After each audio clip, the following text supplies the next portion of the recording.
Bonsoir Saïda Hamada, merci d'être avec nous en direct ce soir depuis notre studio marseillais. Vous êtes députée La République En Marche de Marseille, notamment des quartiers nord. Ça a une importance parce que vous avez été chargée par le Premier ministre d'une mission sur l'égalité des chances, notamment autour de la question territoriale. On y reviendra dans une deuxième partie de cette interview. On va évoquer avec vous aussi les écoles marseillaises, l'État qui devrait venir au soutien des écoles à Marseille, et puis la visite de Gérald Darmanin également.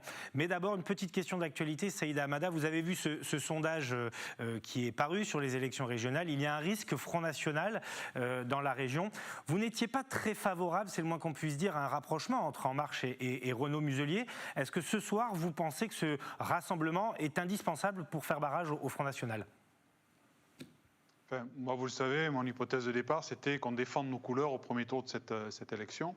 Ce que j'ai dit aux instances de mon mouvement politique, je n'ai pas été suivi, dont acte. Moi, ce qui m'intéresse aujourd'hui, c'est que l'on batte le Rassemblement national, mais on ne pourra le faire qu'en ayant des propositions. Être contre, ça n'est pas une proposition.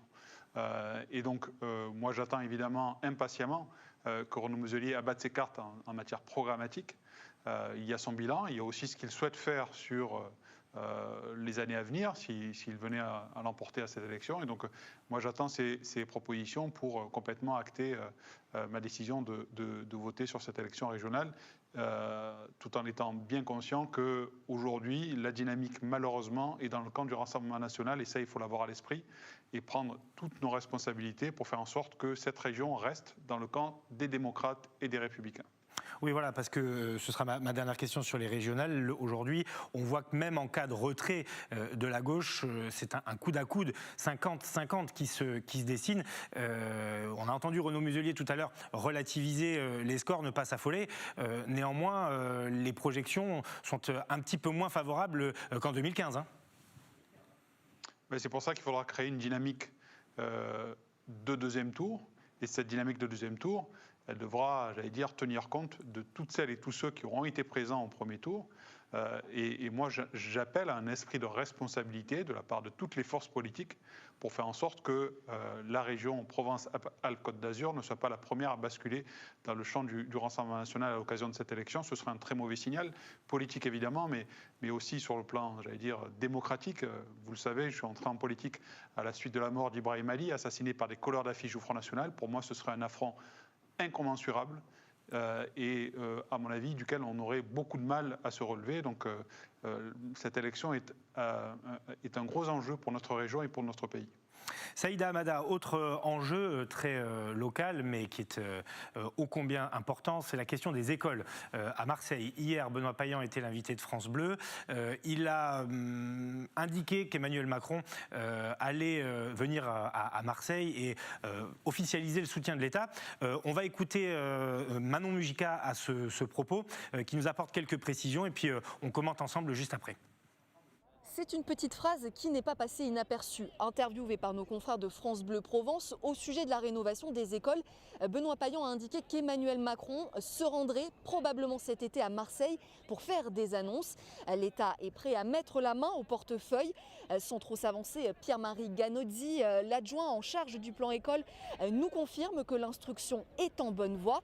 On ne connaît pas pour autant le montant ni les modalités de ces aides, mais si accord il y a, alors ce serait un pas en avant.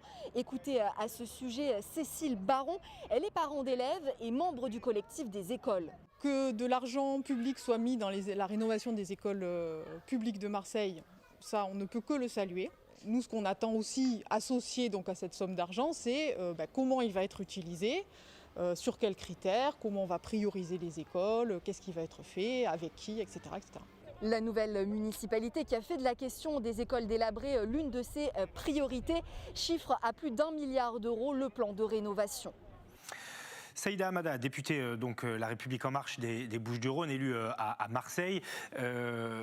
C'est un chapitre important de l'histoire marseillaise qui va peut-être s'écrire. Jacqueline Gourault, qui est en charge, ministre en charge des relations avec les collectivités, avait déjà avancé cette hypothèse-là. Mais là, Benoît Payan, s'il dit ça, c'est qu'il a des informations et que donc, dès cet été, on pourrait être fixé sur le calendrier et l'enveloppe débloquée par l'État. C'est ce que j'appelle de mes voeux, d'ailleurs, dans plusieurs domaines. On parle aujourd'hui des écoles. Je rappelle aussi, et on va certainement en discuter, que Gérald Darmanin était présent à Marseille il y a quelques jours, avec l'annonce il y a quelques semaines de 100 policiers supplémentaires. Moi, depuis le début, je dis qu'à Marseille, il faut un plan extraordinaire, parce que la situation marseillaise est extraordinaire, et donc des moyens à la hauteur de cette situation. On le fait pour la sécurité, on doit le faire aussi pour les écoles. Tout ça est en train de s'écrire, je dirais, mais en tout cas, la volonté est là. Et je salue d'ailleurs l'engagement du président de la République et l'amour d'ailleurs qu'il a pour cette ville, parce que dans son esprit et dans le mien aussi, tous les enfants de la République doivent avoir justement cette ouverture du champ des possibles la plus large possible, et elle se fait notamment à l'école. Les enfants passent plus de temps à l'école que dans leur famille, et donc il est extrêmement important que l'école de la République joue pleinement son rôle. Et à Marseille, on était loin quand même loin d'être au top, des conditions optimales pour qu'un enfant puisse s'épanouir. Donc il y a la question du bâti scolaire. Il faut que l'on aide la ville. L'État fera en sorte d'aider la ville. En tout cas, moi, je pousse pour que ça soit fait. Ce sera évidemment pas un chèque en blanc. Ce sera évidemment sur la base d'un contrat pour faire en sorte que les écoles marseillaises, le plus vite possible, retrouvent, ce qui fait qu'une école est une école, c'est-à-dire des murs sains, une situation saine dans laquelle les enfants peuvent ou pourront demain prospérer et je l'espère, construire leur avenir. Oui, parce qu'aujourd'hui, la réalité des écoles, alors pas toutes, mais beaucoup, il y a des infiltrations d'eau, il y a des problèmes de sécurité, c'est quand même des problèmes graves. Extrêmement graves, mais qu'on doit à qui? À ceux qui ont géré cette ville, pour être clair. Les compétences qui sont dévolues à l'État sont celles d'assurer le fait que les enfants aient un enseignant en face d'eux pour justement les instruire. La responsabilité des collectivités, en l'occurrence de la ville de Marseille, c'est de faire en sorte que des écoles soient construites et soient en bon état. Ce n'est pas de la responsabilité de l'État. Mais malgré cela, sur Marseille, nous poussons, et je pense qu'on est en voie d'aboutir, pour que l'État vienne aider la mairie à construire et reconstruire ces écoles lorsque ce sera nécessaire. Donc c'est un acte extrêmement fort qui n'a jamais été fait à Marseille, pour être très clair, alors que l'on connaît la situation des écoles depuis très longtemps. Et donc ça, on le doit à l'engagement du président de la République, à l'engagement des députés, de notre majorité, pour faire en sorte que Marseille soit toujours dans la ligne de mire du gouvernement en matière d'appui aux collectivités. Alors, vous avez évoqué la question de la sécurité, mais je voudrais d'abord qu'on évoque votre mission, parce que c'est en lien, finalement. Il y a aussi des inégalités dans la question des écoles, comme dans beaucoup d'autres questions, l'accès au transport, l'accès à l'emploi à Marseille, entre certains quartiers. Vous représentez, vous, les quartiers nord, dont vous êtes un enfant. Cette mission, donc, autour de l'égalité des chances, avec cette question des territoires, est-ce que vous pouvez nous en dessiner les contours et surtout, à quoi elle va aboutir? Quelle est votre volonté? Écoutez, cette mission m'a été confiée par le Premier ministre. Donc, égalité des chances, comme vous le disiez, sous l'angle de l'équité territoriale. Ça veut dire quoi? Ça veut dire que l'égalité des chances, c'est énormément de domaines et énormément de questions. J'en citerai 3, dont l'équité territoriale. C'est-à-dire que je pense que l'égalité des chances, ça a 3 niveaux. Le premier, la lutte contre la pauvreté. On sent bien que si on a très peu de revenus, l'égalité des chances ne joue pas. Un deuxième niveau qui est celui de la lutte contre les discriminations individuelles, c'est-à-dire que si on est discriminé en fonction de son âge, sa taille, son poids, son genre, évidemment, l'égalité des chances ne joue pas. Mais il reste un troisième niveau, c'est-à-dire que même si vous n'avez pas de problématique de pauvreté ou de discrimination individuelle, selon où vous habitez sur le territoire national, vous n'avez pas la même ouverture du champ des possibles, les mêmes chances de réussir, qu'on soit jeune ou moins jeune. Et donc, cette mission a pour objectif de faire en sorte que les moyens publics aillent réellement dans les territoires qui en ont besoin. Et donc d'objectiver la manière dont les collectivités allouent leurs moyens publics sur le territoire. Donc ça veut dire qu'on étudie la question des transports, la question de l'éducation, la question du pouvoir d'achat, de l'immobilier. C'est finalement une observation transversale. En fait, il y a 5 domaines qui reviennent au vu des auditions que j'ai eues et des déplacements que j'ai pu faire. Vous avez le domaine de la santé, le domaine de l'éducation, le domaine du numérique, le domaine du transport, donc la mobilité. Donc tout ça sont des domaines dans lesquels il faut aujourd'hui que l'on investisse pour faire en sorte que tout le monde ait les mêmes chances partout où il est sur le territoire, qu'on soit en territoire rural, qu'on soit en territoire QPV ou dans les quartiers difficiles, mais qu'on soit aussi dans les territoires d'outre-mer.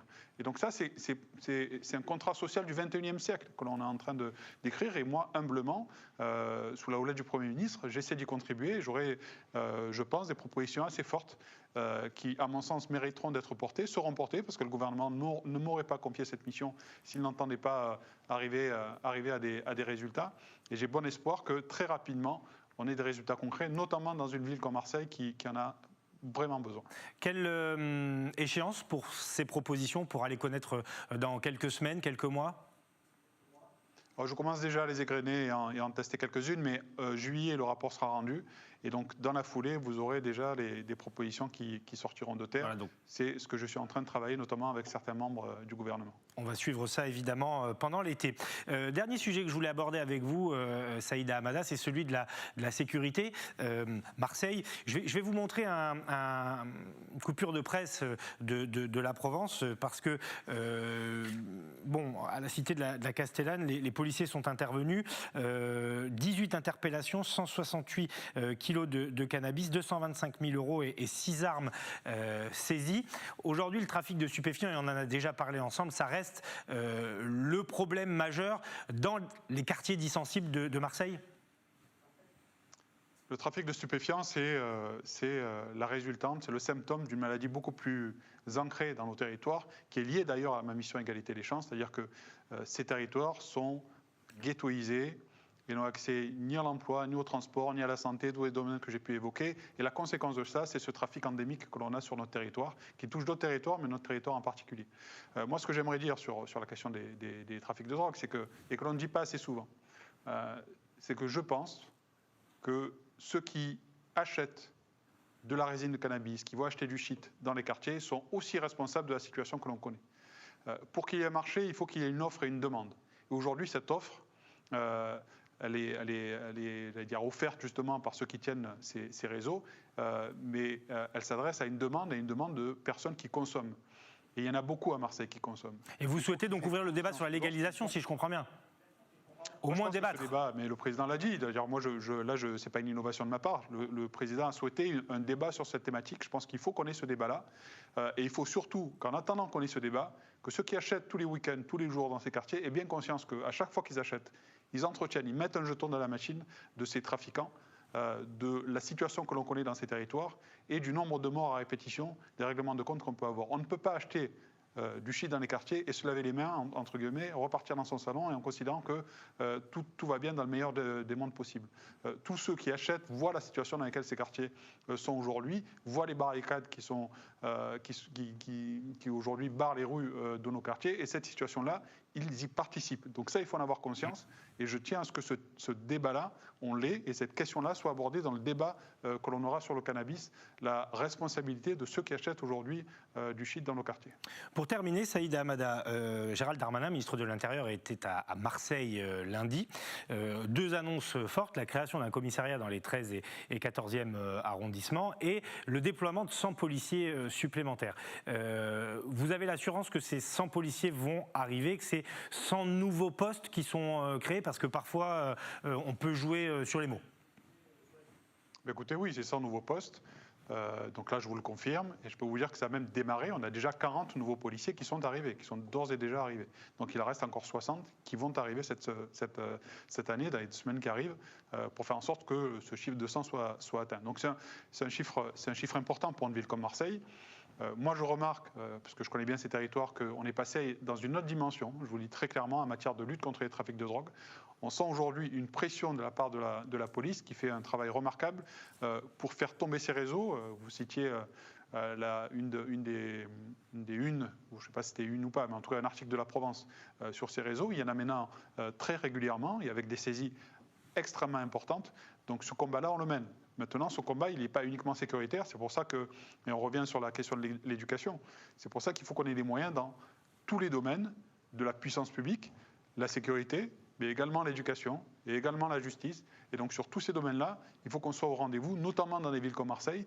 Et c'est en y allant ensemble qu'on arrivera à faire reculer évidemment la pauvreté dans ces territoires, les trafics de drogue, faire en sorte que tous les Français, où qu'ils soient, et notamment dans les quartiers nord de Marseille, soient des Français à part entière, avec les mêmes devoirs, mais aussi les mêmes droits.